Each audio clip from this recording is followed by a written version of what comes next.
Okay, this is a Dillon Super 1050.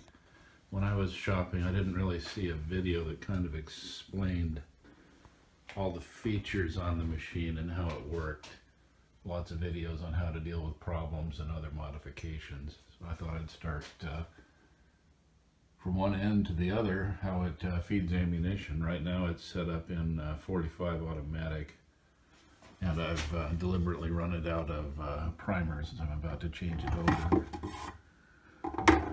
So the case feeder here, big plastic hopper.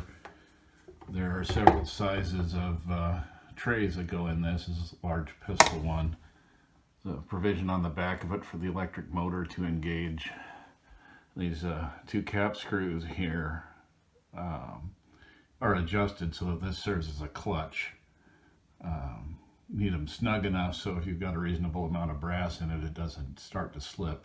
But you want them loose enough that if a piece of brass gets wedged in it sideways or something and seizes up the plate, that it doesn't stall the motor. So on the end of the case feeder here, you've got high and low speed.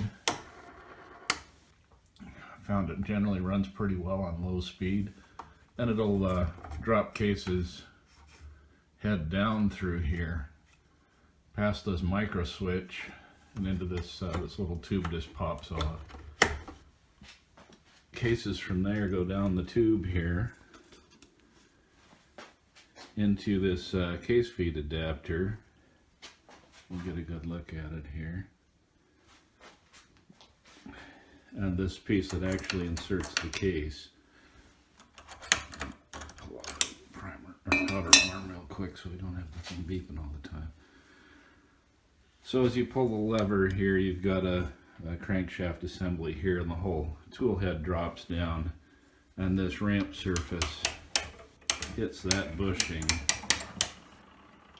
pushes that piece back, and as it comes forward, it inserts the next case into the shell plate.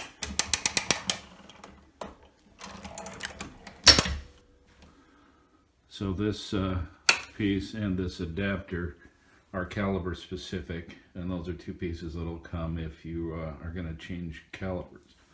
So you'd pop this out, and the adapter just fell into my bullet tray there. The little adapter sleeve. Then you've got two screws, this side screw, and the piece itself is under spring tension, so you just pop it out of the assembly there. Take this ruler and screw and put it back into the case inserter there for the caliber you're converting, and then you put the case feed adapter in.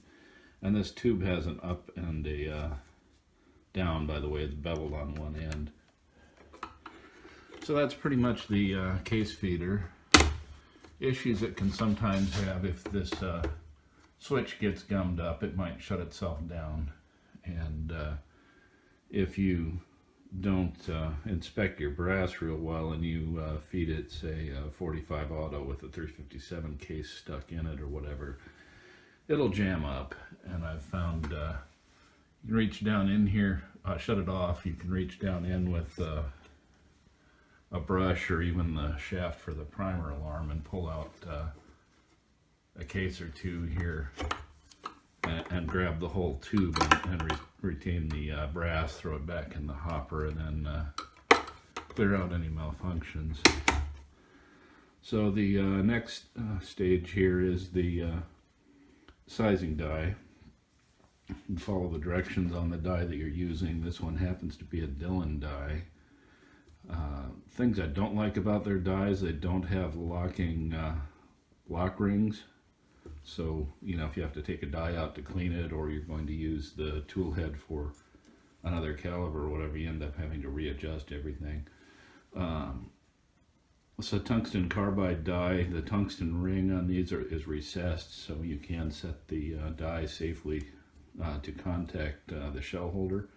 One of the other things I like about these, the decapping assembly is spring loaded. So if you get a piece of corncob media or something in a flash hole, it'll push, the decapping pin can push it through the flash hole into the anvil of the primer and eject the primer, but then the primer will stick to the decap pin.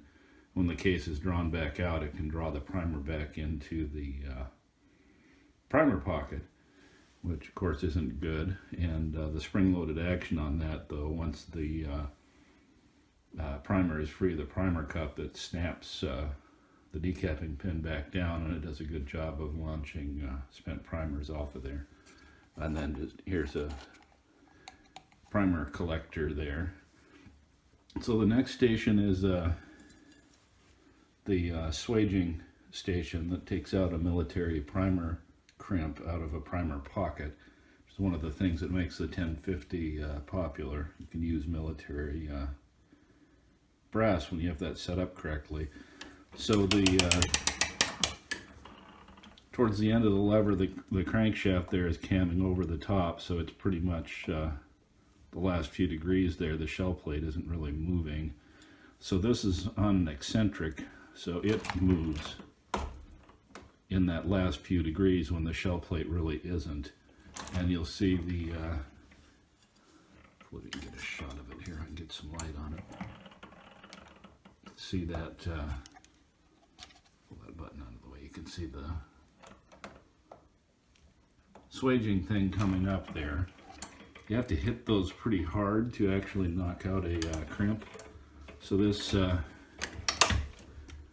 die here, let me grab a wrench and get that off of there.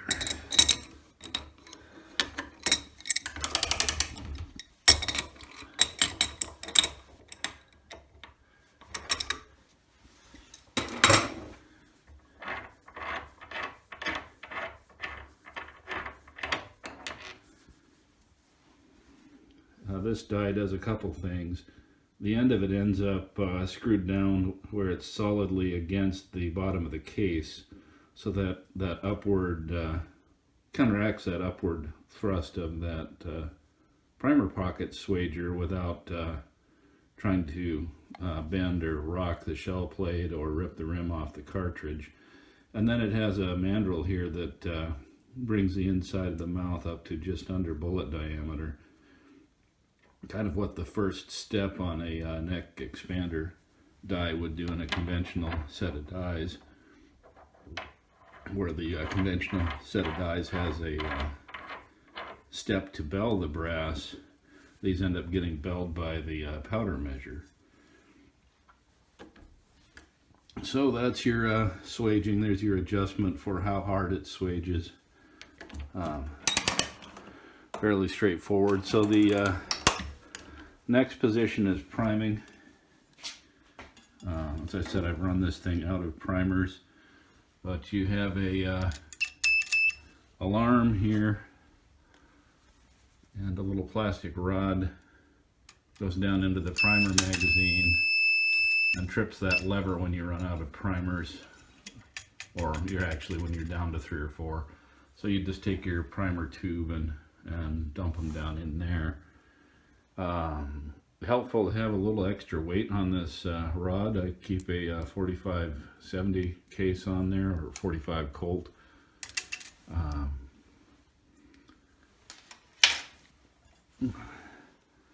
So the primers are loaded down into this tube. There's a little shuttle back here. Let's see if we can see it. So you can see it. The primer punch is up right now.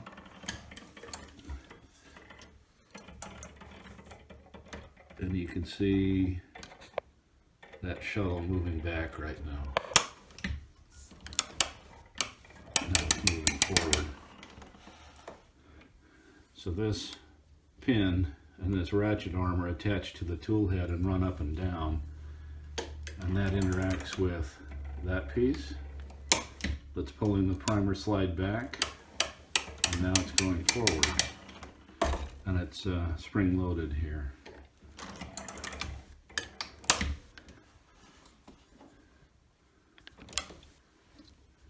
And so the primer slide is right there, That's the arm that moves it. This is the stop that keeps it from sliding out of the back of the machine.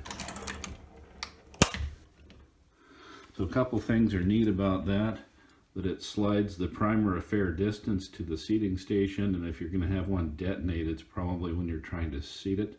So it's nice that that happens well away and well protected from the stack of primers, that you don't have a large detonation.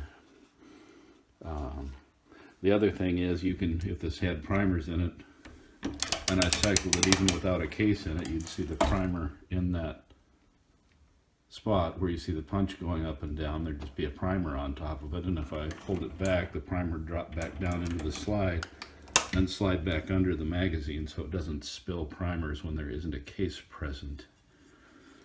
So while we're at the back of the machine,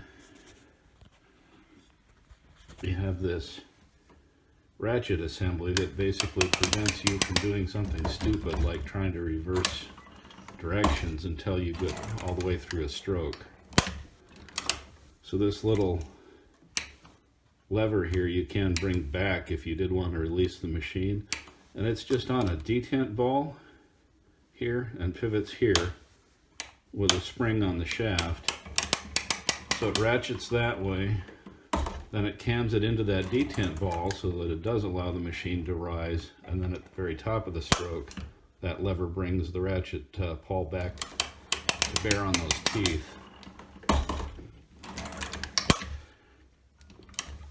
So mainly that's there to keep you from half stroking the machine and possibly double charging something. You'd always want to run the machine all the way down until it stops, and all the way back until it stops every time, to make sure that it cycles correctly.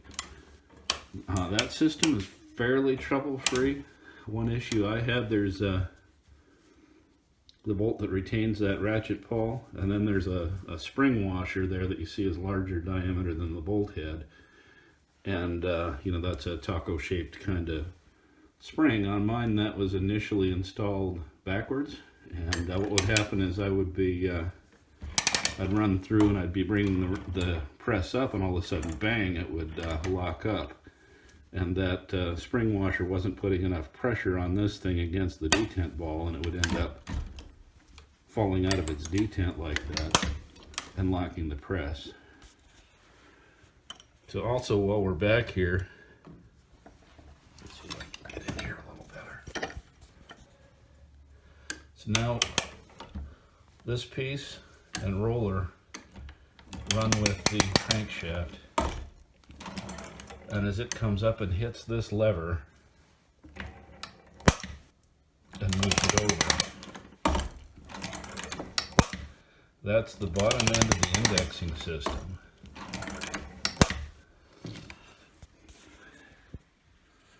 The shell plate is advanced by a little lever that hits these little holes. And if we come around to this side, let me swing my light around.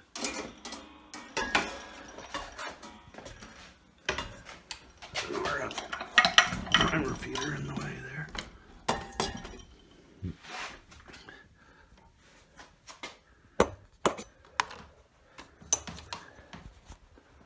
See if we can get in there and get a view here.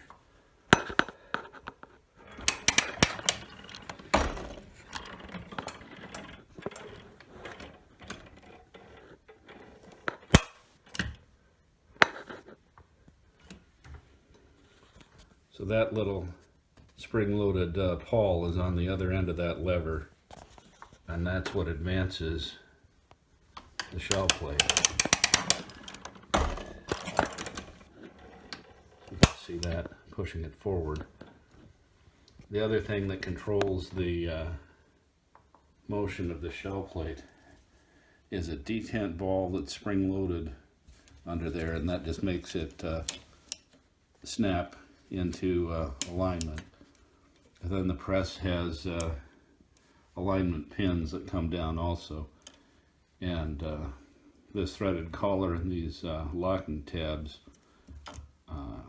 are what hold down the shell plate, and you can kind of adjust that so that you get a little bit of drag, but it still turns smoothly.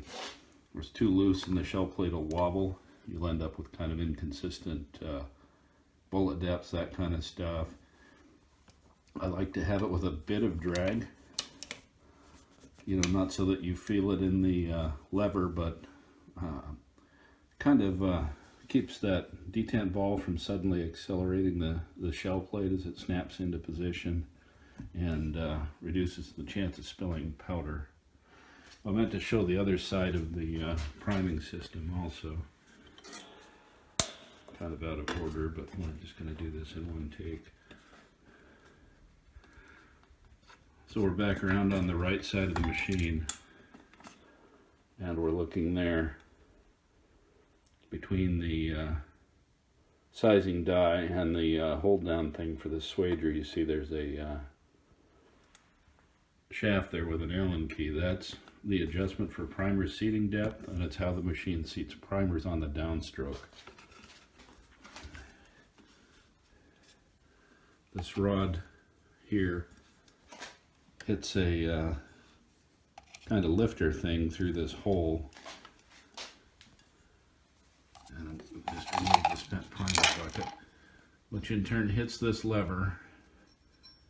It pivots on this pin, and it's spring loaded in the position it's in, and the other side of the lever pushes up on the plunger, and that's what seats your primer.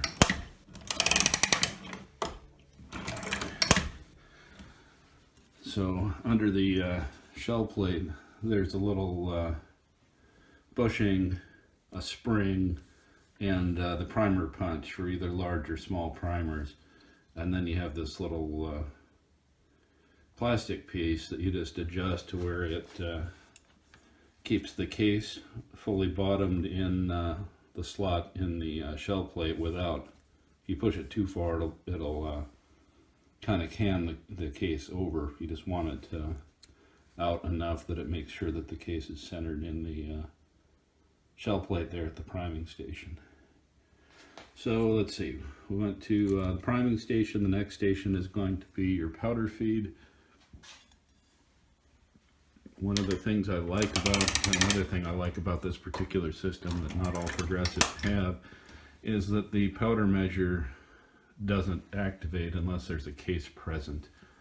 And if you look at the bottom there, that's your powder funnel. So a case has to push that up, and that's actually what actuates the powder measure. You see, if I push that up, it starts to try to move the powder bar there. So if you have a case in it, you want to make sure the thing moves fully to drop powder. And it also has a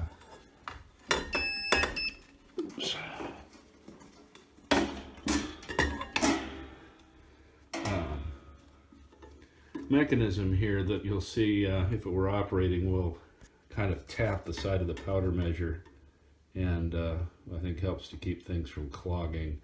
Then there's also this rod with the little blue adjustment, the spring, that little block that it's on, it's just attached to the frame, and that comes up and attaches to the powder measure with a clip there. And that ensures that the powder bar fully retracts each time it's used. So to adjust this die station, you'll run it down until the a case present runs this powder bar the full length until it stops, and then you run it down a little farther and it will force that funnel down into the case, and that will give you belling. I really kind of like the way that's tapered. It's quite handy, especially if you're using cast bullets, so you can really control the diameter of the bell that you want quite easily. So that's the powder station. The next station is an optional die, which is the powder check station. So essentially what you've got is it has a battery in it. There's a micro switch and a buzzer, and wish I had the light cooperate better. Doggone it. See if I can get into the primer die there. Anyway, there's a you can see that washer there, and as the tool head comes down, that strikes the frame of the machine, and that pushes that rod up, and that moves that alarm over. And then you have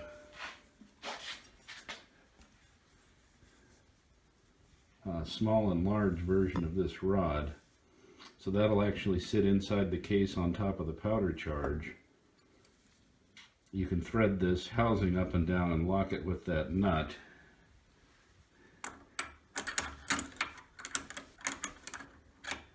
And you'd adjust it so that when a case is present, the powder will push that up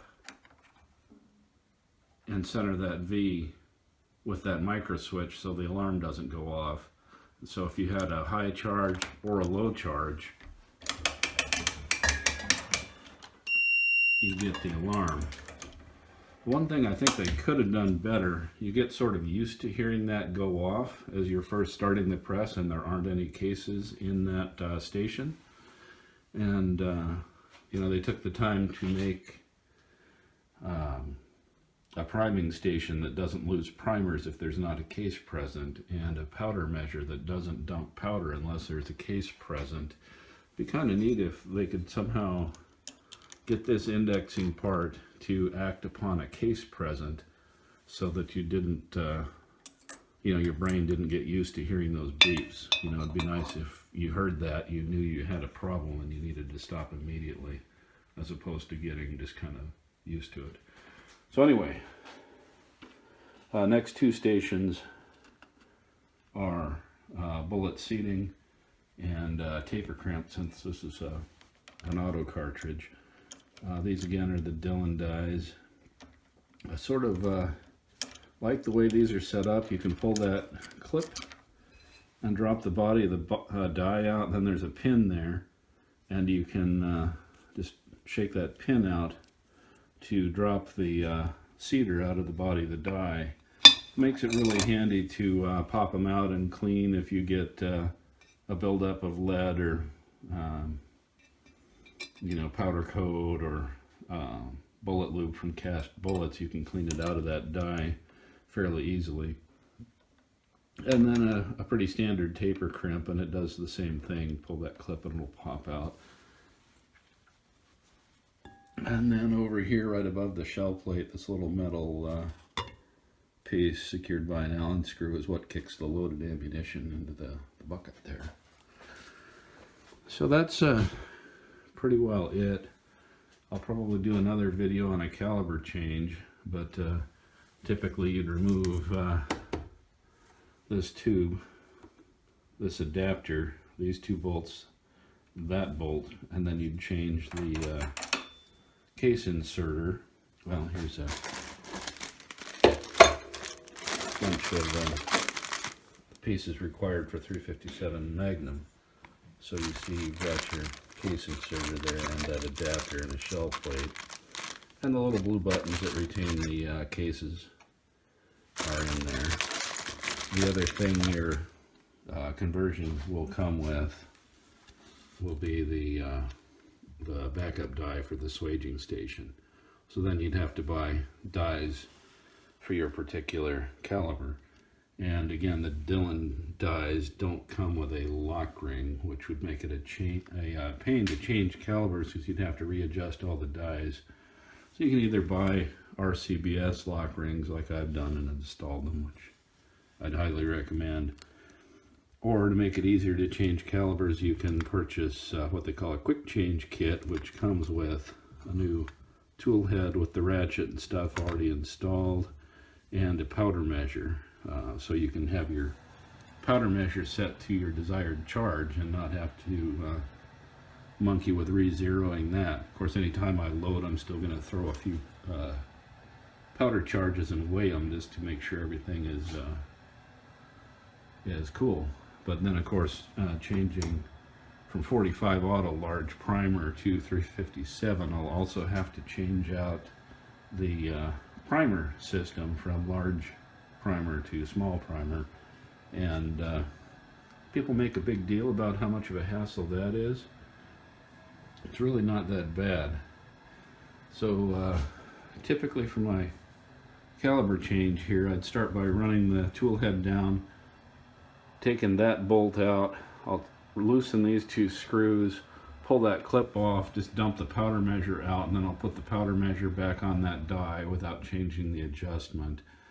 You can wiggle the tool head off the shaft and fight to get that pin out of the primer slide. It's kind of a hassle. There's also a spring here that helps hold the tool head up in the up position, and there's a shaft in it, so you're fighting with that, and a fairly snug fit. The directions, I think, suggest you loosen this and slide the whole primer assembly up. I had to dink with that, getting the angle right and the height right to get the primer slide to run just exactly like I like it to. So I do not like to mess with or disturb that now that I have it exactly where I want. So a person can very easily pull that cotter pin and this pin and take this assembly off, and then you're not fighting with it quite so much. Then as far as changing the primer system, once you take the tool head off, you'll take these screws out. You have to move the little clip that ejects the finished rounds, and take this apart and pull that off. Or you could just pull it back out of the way if you're not changing that piece. You'd loosen these tabs and you'd take this ring off, and then you can take the shell plate out. So then you'd have the bushing around the primer punch and the primer punch to change. And you'd also change the swage rod from large to small. Then the knurled ring there comes out, and there's an inner primer magazine that you would also swap out. So since I'm changing primer sizes, you can pull this out, and you could slide the slider out the back once you have this arm out of the way. But personally, I've found that keeping this thing super clean is really helpful to keep it from having problems with primers. So I'll generally end up pulling these two screws and just taking the entire primer magazine out, and that way I can clean the track that slide runs in.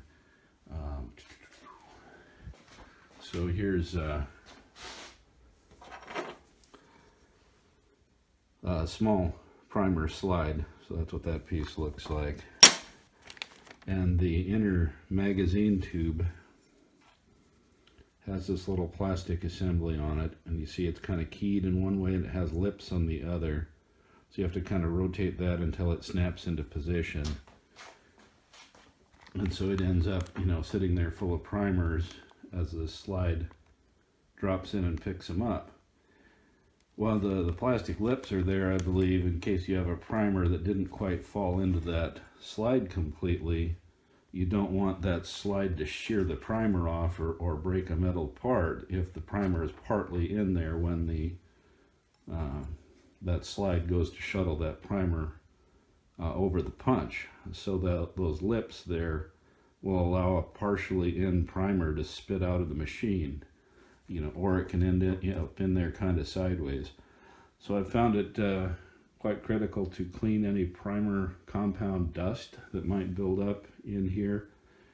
If the thing has spit a few primers, this little plastic piece is probably shot, and also build up a little bit of dirt in the bore that the primer drops into right there. So it's good to, even if you don't take the machine apart, you can, well, you don't even have to unload the primers. You could pull this so that it's in the priming position, use a magnet or whatever to take the primer out of it, and take a Q-tip and clean that out.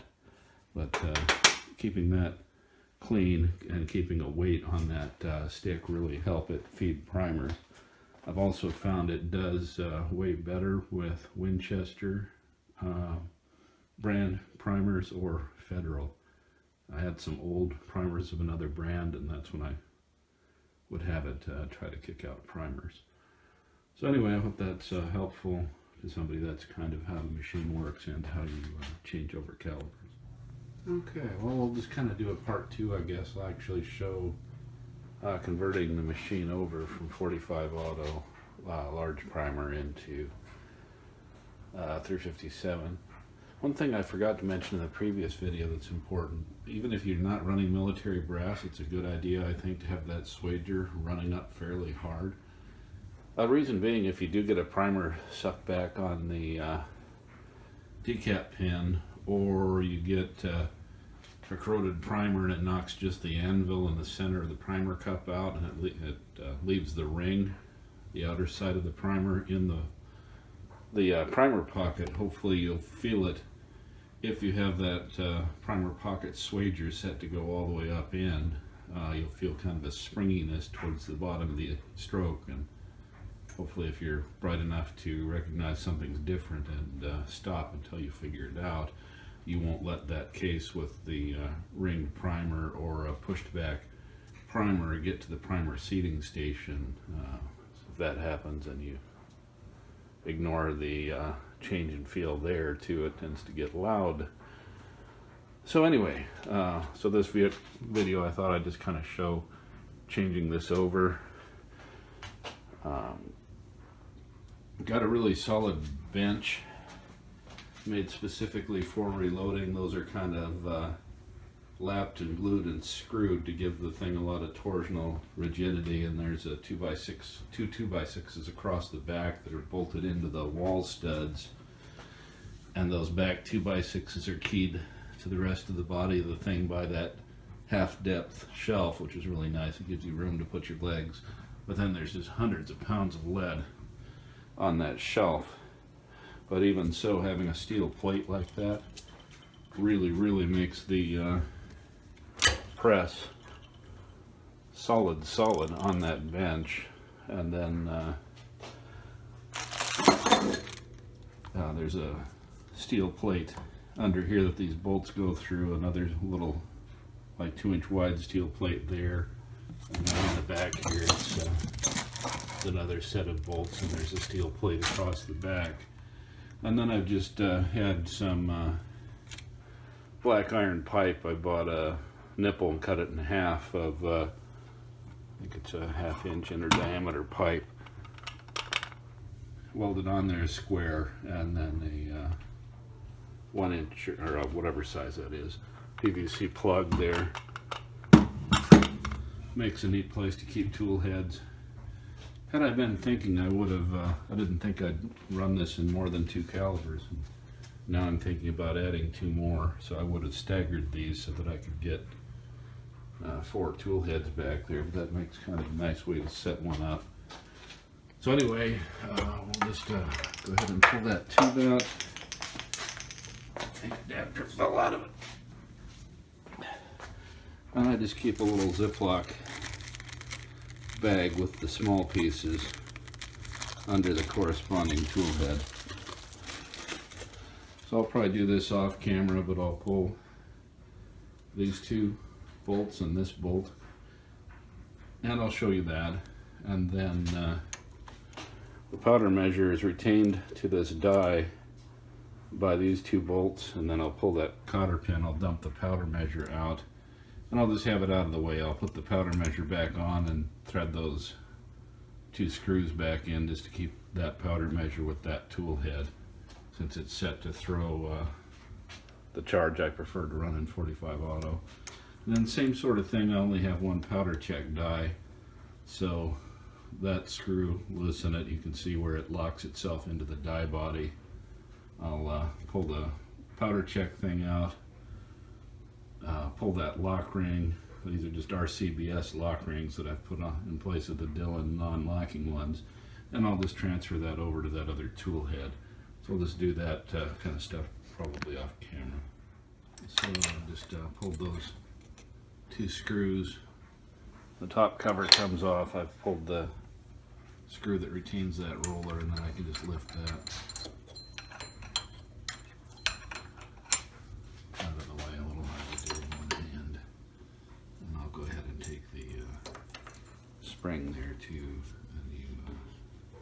And see, I'll kind of clean that track up a little bit. It does have a provision to let a little bit of dust and stuff drop out.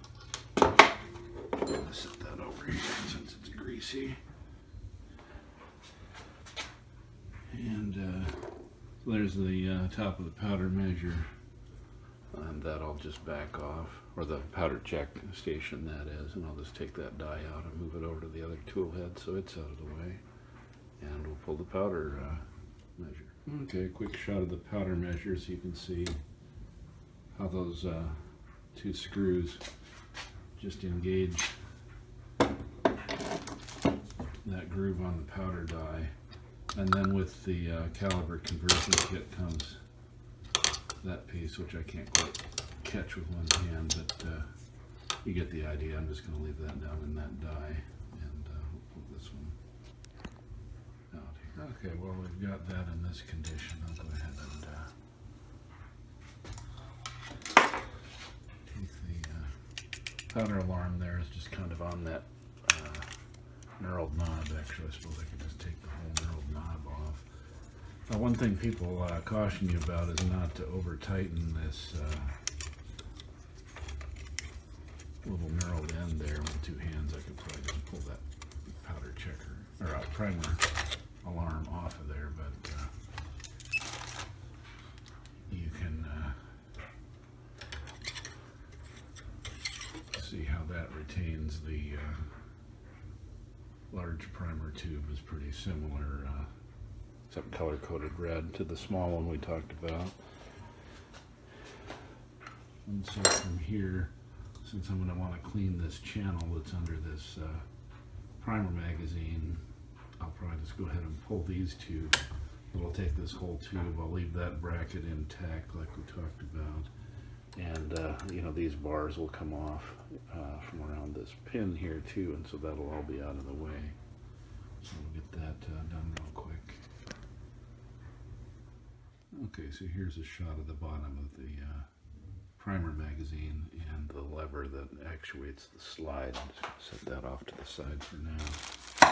Then we'll clean that up, and there you can see a better look of the little shuttle there that slides in that track to carry primers from that magazine up under the primer punch. You can also see, I think, more why I wanted to remove that and how that'll give me a better opportunity to clean up that track. So from here, I'll just loosen this Allen screw and move that out of the way. These buttons, I think, are number, oops. These are number ones, I think, for 45 auto. They come with a conversion kit. Different diameters for different calibers, and they just hold the cartridges in place and give you a way to easily take a case out of the shell plate in whatever position. So I think we're ready to pull the tool head itself. I like to run the press down so that I'm not putting as much leverage on the alignment pins to knock that nut off. The first time I did that, they must have had a gorilla on meth that put that bolt in there. And holy cow, probably 300 pound-feet of torque on it. It was pretty ridiculous. It doesn't need to be quite that tight. Anyway, we'll pop that off real quick. So here we go. That was, you know, basically, I think it's 15/16. Pulled that bolt, kind of worked the handle down as you jiggle that, so it does a fairly tight fit. And then you just get that ratchet extension out from behind this detent. It's a good time to take a look at the Ratchet Pawl there. You can see it's just a detent ball and spring loaded in a wave washer there. And then you've got this spring. Some folks kind of like to make sure that that's stiff enough to hold the lever in the full up position. I don't personally think it's all that critical. Well, we've got the machine this far taken apart. Gives us a, if my light would cooperate, dang LED LED light in, it's heavier than it was designed and it won't stay in one place. Gives you a better look at the indexing arm right there. Of course, we'll see that better once we've got the shell plate out. And you see I've also taken off that little nylon piece there. So, and that's much more gummed up than I like. So, and I loosened that and pulled that ejector there off. So next we'll loosen these screws on these little nylon lock tabs, and we'll take this ring off and take the shell plate out.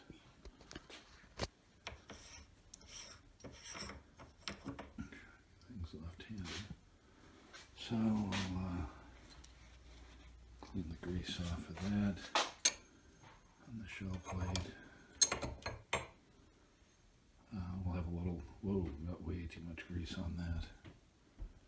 I like to have just a hint of grease on the inside where it runs along this track, and then try not to have any grease on the outer edge where the cases run. Had then motor oil on the shaft here. I think I've got some Honda synthetic oil. And there's our detent ball and spring.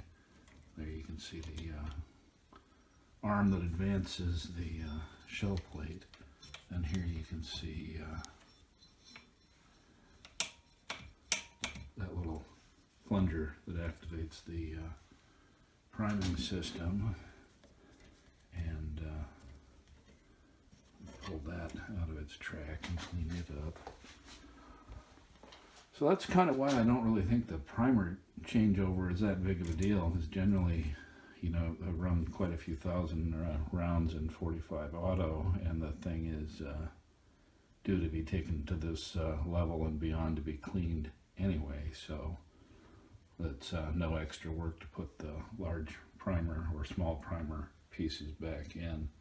So I'll get some solvent, probably a rag, and wipe that out. On that note, some folks use compressed air to blow these things off when they build up little bits of powder or brass flakes and whatnot. I find if I do that, it tends to, I think, blow more stuff deeper into the machine, or you run that risk. So if you're kind of careful with the direction of air, I think that works well. But just a cheap nylon paintbrush works great for knocking off little bits of debris. So I'll get that cleaned up, and then there's a somewhere here in my bag, Dillon parts. There's a special screwdriver here too that I can't use with my left hand. That'll remove that bushing around the primer punch, and I'll also pull that plunger, and I'll just pull these bolts too, and there's a hitch pin there, and we'll go ahead and pull this swaging system out too, and we'll just clean everything up real well. So I'll just do that off camera.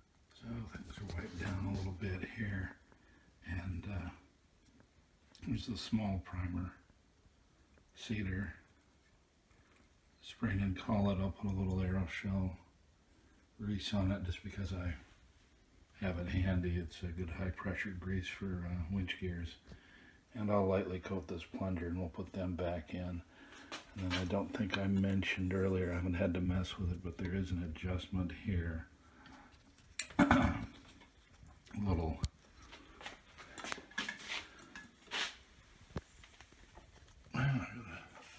crunched primer down in there. Oh, there's a little set screw there that governs how far this can rock, and that'll just keep the primer punch there flush with the bushing there. Generally I haven't had to adjust it. It's been right since I got the machine. So there you go. There's the small primer slide is installed. That small punch is in. Primer pocket swager is in. I'll have to adjust that later. Still a little dust there. That's more of an example of just a hint of grease on the very inner edge that I like to run on a shell plate, and that drops in, and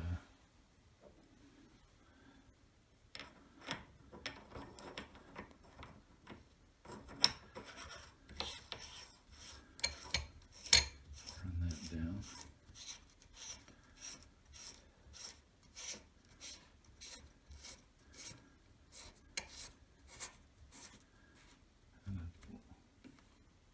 We'll back it off a little bit.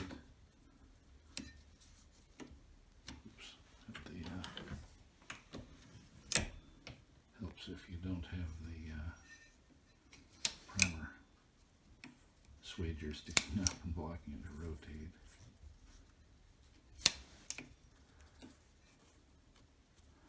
But I like to just sort of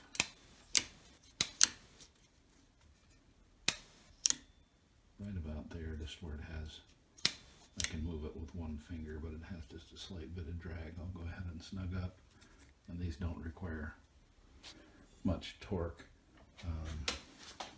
Actually, it's a good idea, I think, to purchase the spare part kit and the maintenance kit with one of these machines. So, just give those a light.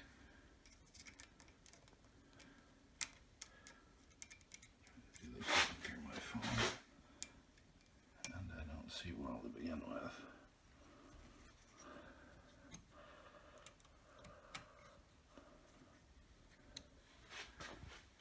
Now I'll just kind of smudging pen in the way again. Just make sure that that's about like I'd like it, and you really can't rock that shell plate like that at all.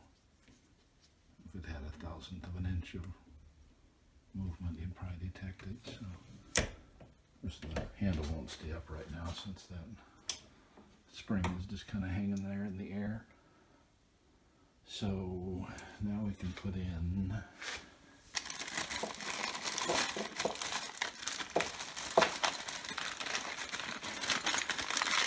make sure it's clean, but we can put in this these buttons and that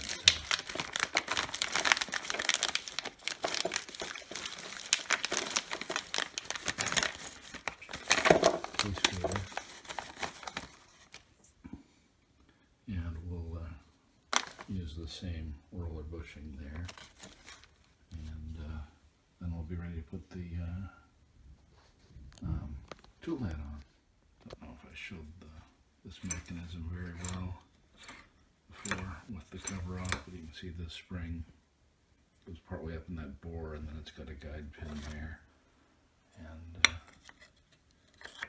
this little plastic housing has a little boss on it that sits down in there, and 2 more screws, and that takes care of that. And then I don't want to forget to put that out, and I'll set it to where it's just above the shell plate there, and tighten that down, and put an orange case feed adapter in those buttons in there. And that's the tool head installed. It's just a matter of hooking that ratchet arm in there and raising the ram up and kind of jiggling that down, and I'll start that bolt by hand. Make sure the primer slide is